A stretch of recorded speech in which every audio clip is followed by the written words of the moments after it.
అందరికీ నమస్కారం అండి. పిఠాపురం మాజీ ఎమ్మెల్యే ఎస్విఎన్ వర్మ గారు మొన్న పిఠాపురంలో ప్రెస్ మీట్ పెట్టి జగన్మోహన్ రెడ్డి గారికి కొన్ని సూచనలు ఇవ్వడం జరిగింది. మీరు ఏదైనా మాట్లాడాలనుకుంటే అసెంబ్లీకి వచ్చి అసెంబ్లీలో మాట్లాడుకో అని చెప్పేసి. అదేవిధంగా కొన్ని ముఖ్యమైన పాయింట్ల గురించి కూడా ఆయన డిస్కస్ చేయడం జరిగింది. అందులో మొదటిది అన్నదాత సుఖీభవ. ఆయన చెప్పారు, చంద్రబాబు నాయుడు గారు అంటేనే రైతులను ఆదుకోవడం అని చెప్పేసి. అయితే వర్మ గారు, జగన్మోహన్ రెడ్డి గారు 2019లో అధికారంలోకి రాగానే ఆ మొదటి ఏడాది రైతు భరోసా పథకం కింద 2 విడతల డబ్బులు వేయడం జరిగింది. మరి చంద్రబాబు నాయుడు గారు మొదటి సంవత్సరం సక్సెస్ఫుల్గా ఎగ్గొట్టారు. దాని గురించి మాట్లాడలేదు. మాట్లాడితే బాగుంది.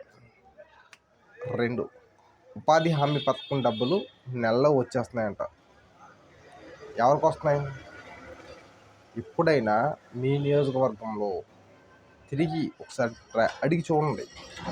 పని చేసిన 3 నెలల వరకు దిక్కు దివాన ఉండట్లేదు. సో ఒక అంశం గురించి మాట్లాడేటప్పుడు వివరాలు తెలుసుకోవడం మంచిది. 2, ధాన్యం డబ్బులు 1 నెలలోనే వేస్తున్నారా? మొన్న దాల్వా డబ్బులు ధాన్యం అమ్మిన 3 నెలలకు కానీ పడలేదు ఒక్కో రైతుకి. మీకు సాక్ష్యాలు కావాలంటే నేను చూపిస్తాను. రైట్. ఇంకోటి మద్దతు ధర. గతంతో పోల్చుకుంటే మద్దతు ధర ధాన్యానికి తక్కువ అని రైతులు ఫీల్ అవుతున్నారు. ఒకసారి వాళ్ళ దగ్గరికి వెళ్ళి పర్సనల్గా అడిగి చూడండి, వాళ్ళే చెప్తారు. ఇంకోటి, రైతులను చంద్రబాబు నాయుడు గారు ఆదుకుంటారా?